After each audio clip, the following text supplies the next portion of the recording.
એક વર્ષ પૂર્ણ થતો એમનો મેમા દીપાયો છે વાલા, તે બદલ તેમને એક આ ગામના પરિવારને પણ હું કોટી કોટી વંદન કરું છું વાલા. અને આજની આ વ્યાસપીઠને દીપાવનાર કોણ હતી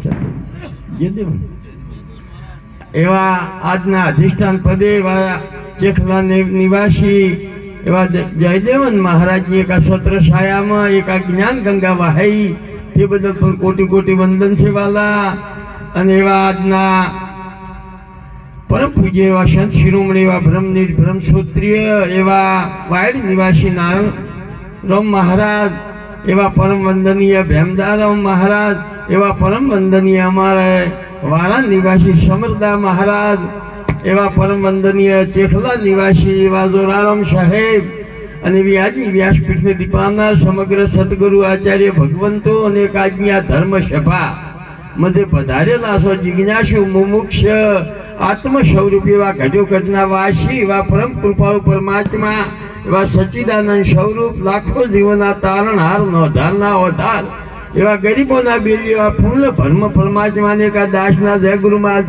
જય ગુરુ મહારાજ. મહાપુરુષે કીધું છે કે ધનધની બંધુ જે કુળને જે કુળમાં હરિદાસા કોટી તીરથ વર્તવા છે એમના માત પિતાને, તો આવા પુત્ર પવિત્ર હોય પ્રકાશા. સંત સમાગમ તો જે કરે એ તો સર્વથી ઊંચ કહાવે, વામે સગળા દુઃખ સુખ શરણાગતિને પાવે. પ્રથમ સમરે શરીર રામને વદનથી વચન વિચારે, આ તો પૂર્ણ હોય જેના ભાગ એના દ્વાર કોઈ સંત બતારે.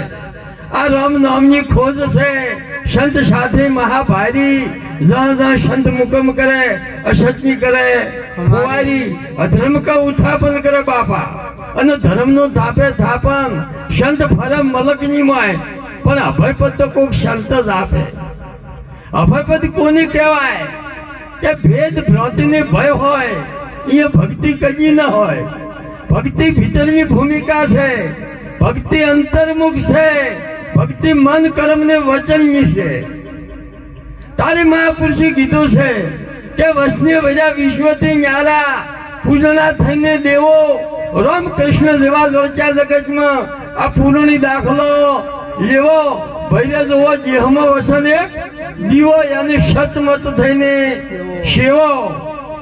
તો મૂળ વસનનો મહિમા જોને કોક હરિસન જેવો, પ્રભુ એની પૂઠે ભરે અને સમજાય તો સત્ય વચન સેવો.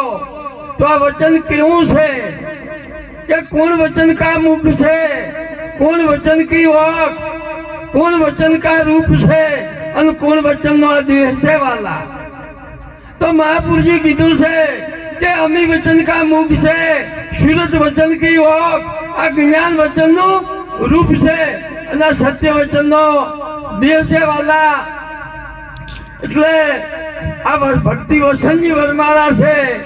મહાપુરુષે કીધું છે કે ભક્તિ તો કોઈક વિનવો કરી દો ને, કોઈ માળા કોઈ ટોપી કોઈ તો વેદ વખો ને, ભક્તિ તો કોઈક વિનવો કરી દો ને. એક વાર જો મરજીઓ મોય પડે અને મુઠ્ઠી ભરીને મોતી ઓને, પછી કમાવાનું એને કોઈ ન રે બાપા, અને બેઠો મોજો મોને.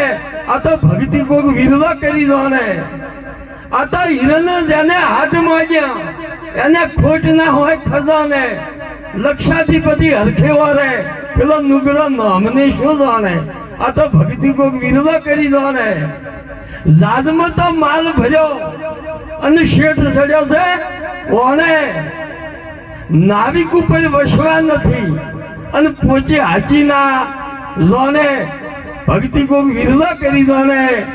એટલે મહાપુરુષે કીધું છે કે નીરજ વગેરે ભક્તિ નથી, અને ભક્તિ વિના ન ભાગે ભે. કબીર પેપોને રોઈડા અને સજનાની પડી દી છે, એ છે પડી સજના તણી અને ધરુનો અવિચળ વાસ. સુદામાનો જો ટાળ્યો દરિદ્ર એ તો હતા વિનાશ. એ હજી મૂડીઓ શિકારી આવી આપો આપ, મીરાબાઈને ઝેર પીજા એ તો બાપા નીરજ ના પ્રતાપ.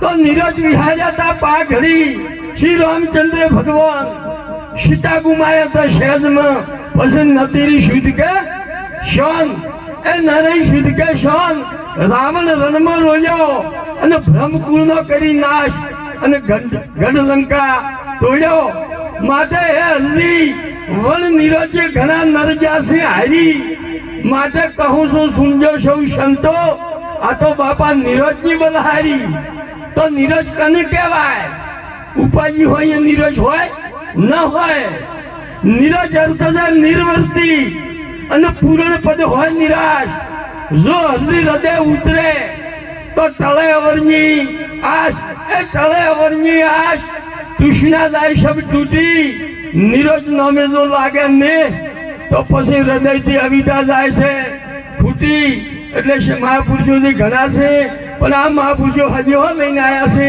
જે સત્યની વાત કહેવા આવ્યા છે જે ન લખાય એની વાત કહેવા આવ્યા છે જે ના મરે એની વાત કહેવા આવ્યા છે જે નાદમાં ના આવે એની વાત કહેવામાં આવ્યા છે જે ખંડન ના થાય એની વાત કરવામાં આવ્યા છે એટલે સત્ય સહિત પરમાત્મા છે અને આ મહાપુરુષો જે પરમાત્માનું સ્વરૂપ છે એટલે સત્યને જોને જેજો સત્ય કને કહેવાય કે સત્યમાં કોઈ દાડો ભાગલા હોય નહીં અને ત્રણ કાળમાં આબાદ રહે એને સત્ય કહેવાય સત્યમાં ત્રણ કાળ હોય નહીં હવે આટલું કેમ હું મારી વાણીને વીરમાં બોલે સત્ય ગુરુ ભગવાન કી જય. હેલો